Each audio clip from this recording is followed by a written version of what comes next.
This is the BBC. This podcast is supported by advertising outside the UK. BBC Sounds. Music, radio, podcasts.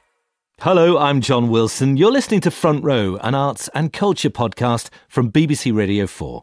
The Hate You Give is a powerful new film about race, gun violence and justice in America. Based on a best-selling debut novel, its author Angie Thomas tells me about being inspired by the Black Lives Matter movement. The president is dead and the former First Lady is now in charge. A neat way of explaining away the disappearance of disgraced star Kevin Spacey, or a timely plot twist. We review the final series of House of Cards. And Jack Lowden and Hayley Atwell are young stars of film and television, now both making their Shakespearean stage debuts. We'd have little kind of chats a little bit about the pitfalls that actors can fall into when they're doing Shakespeare, giving too much reverence to things and having kind of this Shakespearean kind of acting persona that we both didn't feel like we could in any way relate to. And standing on a three-quarter turn. Just speaking loud and posh, but not without thought. Hayley Atwell and Jack Lowden tell me about their starring roles in Measure for Measure. That's coming up later. Measure for Measure is regarded as one of Shakespeare's problem plays, a comedy with brutal undertones. It juggles themes of sex, power and justice. The Duke of Vienna, fearing that his city has become vice-ridden under his rule, hands power over to his morally upstanding deputy Angelo whilst he mysteriously leaves town. Angelo's first act is to sentence a man to die when the condemned man's sister Isabel, who's about to become a nun, pleads for the life of her brother. Angelo offers her a shocking deal: her brother's life for her virginity. Believe me on mine honour, my words express my purpose. Little honour to be much believed, a most pernicious purpose. Seeming. I will proclaim thee, Angelo, look for't. Sign me a present pardon for my brother, or with an outstretched throat I'll tell the world aloud what thou art.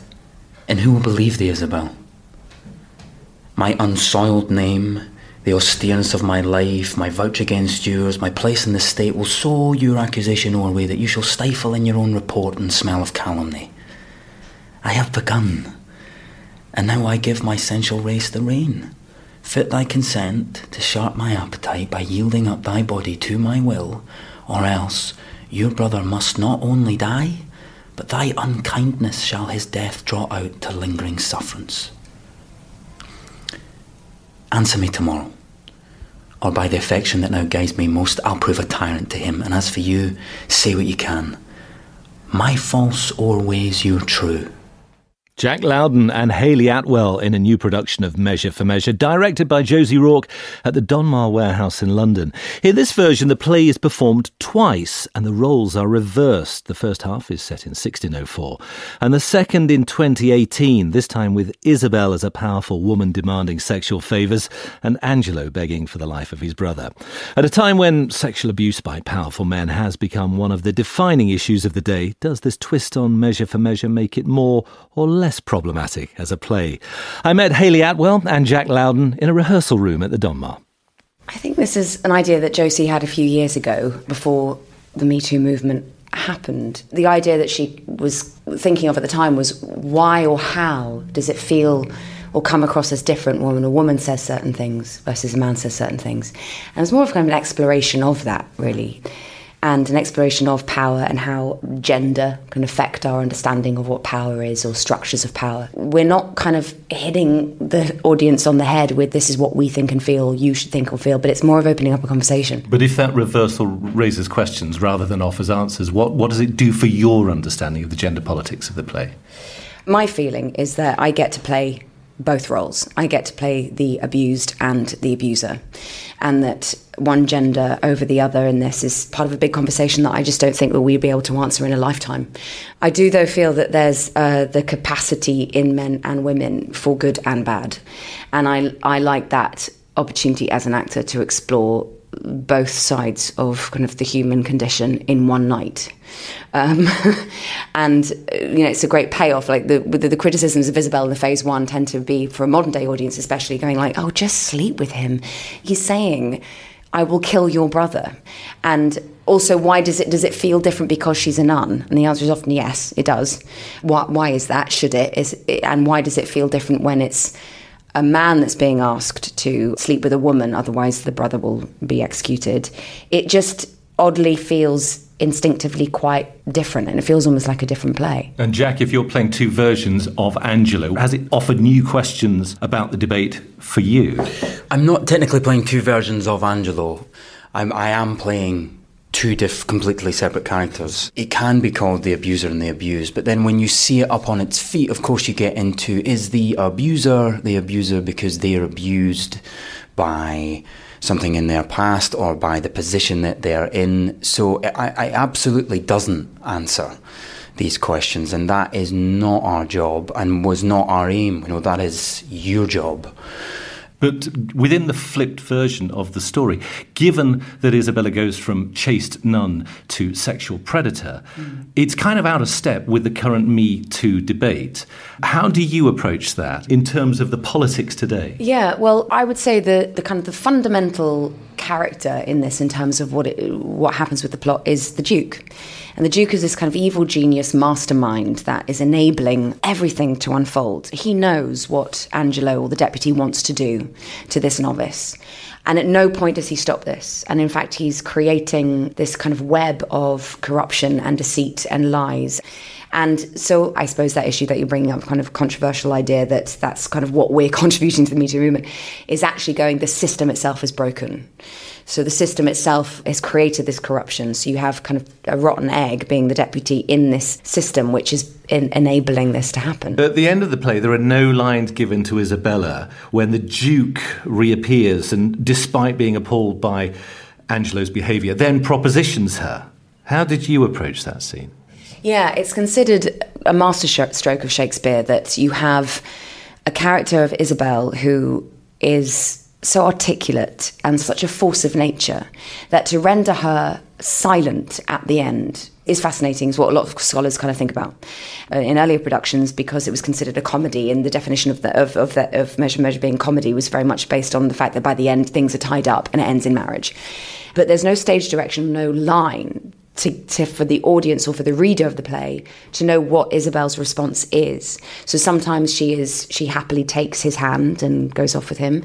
There are other productions where she vomits, or she runs away, or she turns and upstage in disgust. And I think in today's climate, I just don't think that a response of, oh, actually, yes, I will consider all the things that you have basically allowed to happen, and I will, yes, decide to go with you and take your hand in marriage. I just don't think it would wash, really. Jack, let me ask you about the preparation for the play, because I think it's your first Shakespeare, isn't it? And, yes, it is, yes. And here we are, even though it's a reduced version of Measure for Measure, it's then doubled, and then you are, in effect, playing two parts. That's quite a lot of work. Well, it seemed to be the best way to do my first Shakespeare, get the bard out for the first time. But in terms of prep, it was just a hell of a lot of line learning and locking myself away in a room in order to learn two parts. But then once we got into rehearsals, you then are given the wonderful sort of benefit of having another actor in the room, knowing your part and doing your part in front of you, and each other making mistakes and discoveries for one another. We were sort of, throughout rehearsals, each other's canaries. It was great. But I wondered, because you are learning two parts, there are certain trigger words as an actor, aren't there, that you're waiting for a line? Are there ever moments on stage when you instinctively want to go for the line which is in the second part when you're delivering the first part? I hadn't thought about it now. You've planted a seed. I might do that tonight by accident. No, it feels very different, and I think that's partly because we do it differently. We bring different things to it. The luxury of being able to watch each other do these scenes certainly helped me see the scene a bit more objectively and a bit clearer about choices that I could make. Hayley, we also see you and Jack on screen in the adaptation of the long song, the Andrew Levy novel. So you shared screen time, I guess, in that drama. Did that prepare you? Did that sow the seed for working together? Some kind of chemistry here on stage as well? The advantage of that is the fact that the ice is broken and you get a sense of how each other works. And so taking on something like this, that there isn't I suppose, having that period where you get to know each other, especially if you're playing each other's roles and, how each other's going to approach that. that was kind of already done for us by the time we started rehearsal. So I think it did a lot of the prep work for it, really. And then when we were in the DR, there was quite a bit of time. So you say the DR, it's the Dominican Republic is where we rehearsed. Which is where you filmed it. We filmed it. Obviously, although it's set in Jamaica, and so I think quite early on we'd have little kind of chats a little bit about Shakespeare. This is the first time I've been doing it on stage as well, and the pitfalls of that actors can fall into when they're doing Shakespeare, giving too much reverence to things and having kind of this Shakespearean kind of acting persona that we both didn't feel like we could in any way relate to, and standing on a 3/4 turn. Just speaking loud and posh, but not without thought. Just explain that technicality, standing on a 3/4 turn. Oh, you know what I mean? Like, you quite often see... Yeah, Hayley's doing it right now. Hayley's miming it. Literally stood on a Shakespearean 3/4 pose. turn. Yeah. And, and that's the great thing about the Donmar, is that it kind of does it for you because it's a 3-sided space, so the angles are given to you. You don't have to provide them too much. When Shakespeare's done well, I can understand it. Even though I don't understand certain references or certain metaphors or whatever, you just get a sense of it. And I just engaged with it on quite a personal level that took away, I suppose, any sort of intellectual superiority that sometimes you can get a whiff of when Shakespeare's kind of done with this sort of rigid beating out of the iambic pentameter, and it has to be done a certain way, which kind of makes me want to run for the hills. When Shakespeare's just done as it should be, any age group, any person, any sort of background will get a sense of what's going on and connect to it in some way. So yeah, that's the appeal for me or the challenge, I suppose, of to do it in a way that was relatable, easy to understand. Hayley Atwell and Jack Lowden. Measure for Measure is at the Donmar Warehouse in London until the 1st of December. They'll both be appearing in that forthcoming adaptation of Andrea Levy's The Long Song. It's due to air in December on BBC One. Tomorrow, an 80th birthday interview with conductor and composer Howard Blake. Join Kirsty at 7:15. Thanks for listening to Front Row. If you enjoyed this, you can discover more radio, music and podcasts on BBC Sounds.